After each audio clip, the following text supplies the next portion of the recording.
Hello दोस्तों, welcome back to my channel. जो लोग पहली बार मेरे चैनल को प्लीज़ आप लोग सब्सक्राइब कर दीजिएगा। इस वीडियो में मैं बात करने वाला हूँ जीई शिपिंग के बारे में। वन डे के टाइम फ्रेम मैंने चार्ट लगा रखा है जिसे हम लोग फुल फॉर्म के तौर पे ग्रेट ईस्टर्न शिपिंग कहते हैं, तो इसे शॉर्ट फॉर्म में जीई कहते हैं। ठीक है, अगर हम लोग इसकी चर्चा करें तो आज के दिन तकरीबन 1.5% की तेजी इस स्टॉक्स के अंदर देखने को मिली, यानी कि कहीं नहीं कह सकते हम लोग कि वापस से इसमें बायर्स एक्टिव हो गए हैं। अगर हम लोग बात करें, इसने अपना ऑल टाइम हाई बनाया था, लगभग 1530 के लेवल को टच किया। ये जो लेवल्स दिख रहे हैं तकरीबन 1530 के लेवल को टच किया, उसके बाद इसमें गिरावट देखने को मिली थी। ये ज़्यादा पुरानी बातें नहीं है, इसने लेवल को टच किया था 11 जुलाई 2024 को ही। उसके बाद गिरावट इसके अंदर देखने को मिली। गिरावट कम से कम यहाँ से हम लोग बोले ऊपर के लेवल से तकरीबन 38% ये स्टॉक टूट चुका था।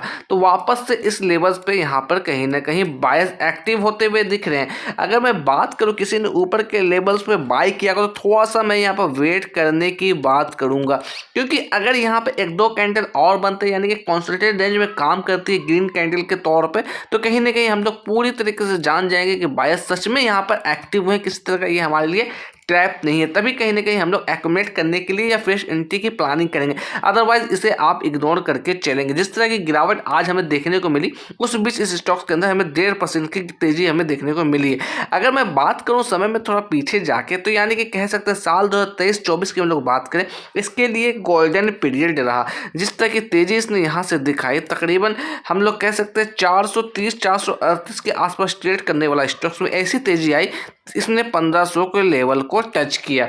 वापस से इसमें गिरावट हमें देखने को मिली। अगर मैं कैंडल को जूम इन करके आपको दिखाने की कोशिश करूं, किसी तरह का शार्प गिरावट इसमें नहीं देखने को मिली थी।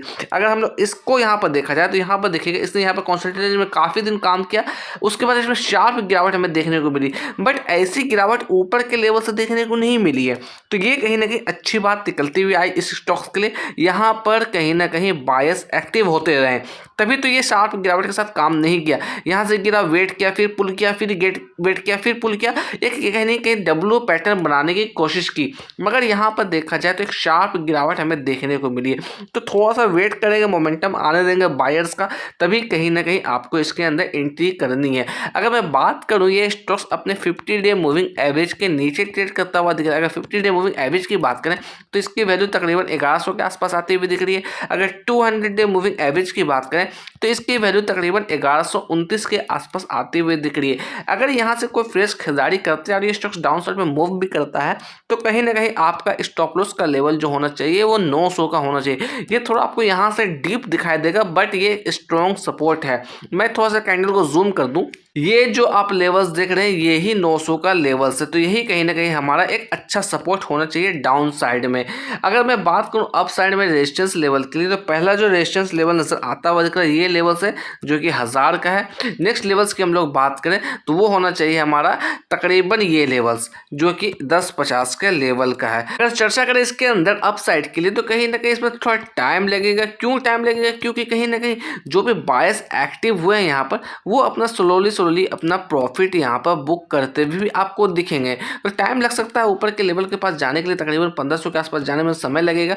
ये कितना समय लगेगा कहना मुश्किल है। अकॉर्डिंग टू टिकट अगर हम लोग परफॉर्मेंस की बात करते हैं, वो यहाँ पर लो नजर आता हुआ दिख रहा है। वैल्यूएशन की बात करते हैं, वैल्यूएशन यहाँ पर लो नजर आता हुआ दिख रहा है। ग्रोथ की बात करते हैं, एवरेज नजर आता हुआ दिख रहा है। एंट्री पॉइंट की बात करते हैं, यहाँ पर गुड नजर आता हुआ दिख रहा है। अगर मैं फोरकास्ट एंड रेटिंग्स की बात करूँ तो देखिएगा, एक एनालिस्ट ने इसे कवर किया जिसने बाय की यहाँ पर रिकमेंडेशन दी। अगर मैं यहाँ पर शेयर होल्डिंग पैटर्न्स की चर्चा करूँ तो देखिएगा, अच्छा खासा स्टेक्स यहाँ पर म्यूचुअल फंड के पास भी नजर आता हुआ दिख रहा है। तकरीबन 15% की हिस्सेदारी म्यूचुअल फंड के पास है। अगर मैं बात करूँ रिटेलर्स के पास तकरीबन 29.5% की हिस्सेदारी है। और टॉप 5 ऐसे म्यूचुअल फंड की इन्वेस्टमेंट की बात करें जिसका वेटेज सबसे ज्यादा है, तो यहाँ पर देखिए HDFC स्मॉल कैप की बात करें तो इसकी जो वेटेज यहाँ पर नजर आती हुई दिख रही है वो तकरीबन यहाँ पर 1.78% की नजर आती हुई दिख रही है। अगर कोटक स्मॉल कैप फंड की बात करें, इसकी वेटेज 1.77% की निकलती हुई आ रही है। अगर SBI डिविडेंड की बात करें, इसकी वेटेज 1.38% की नजर आती हुई दिख रही है। ICICI प्रो की बात करें, इसकी वेटेज 0.33% नजर आती हुई दिख रही है। UTI वैल्यू फंड की बात करें, इसकी वेटेज 1.30% की निकलती हुई आ रही है। अगर हम लोग इसके अंदर डिविडेंड की चर्चा करें तो देखिए काफी शानदार डिविडेंड इसके अंदर नजर आता हुआ दिख रहा है। साल 2024 की बात करें तो वहां पर तकरीबन आपको 33 रुपए का डिविडेंड नजर आता हुआ दिख रहा होगा। साल 2023 की बात करें तो वहां पर भी आपको तकरीबन 34 रुपए का डिविडेंड दिया। तो डिविडेंड आपको लगातार देती हुई साल में 4 दफा ये आपको डिविडेंड देती हुई आई है। यहाँ पर देखा जाए तो इंटीम डिविडेंड के तौर पर 7 रुपये 20 पैसे का डिविडेंड दिया है। फिर यहाँ पर देखा जाए 13 अगस्त 2024 को 9 रुपये रुपये का शेयर डिविडेंड दिया है। 22 मई 2024 की बात करें वहाँ पर 10 रुपये प्रति शेयर के हिसाब से डिविडेंड दिया है। 12 फरवरी 2024 की बात करें वहाँ पर लगभग 6 रुपये 30 पैसे के आसपास का डिविडेंड दिया है। अगर हम लोग रिटर्न्स की बात करें पिछले 1 सालों में रिटर्न्स कुछ खास आपको नजर नहीं आता हुआ देखिए पिछले 6 महीने से कंपेयर करें या फिर 3 महीने से,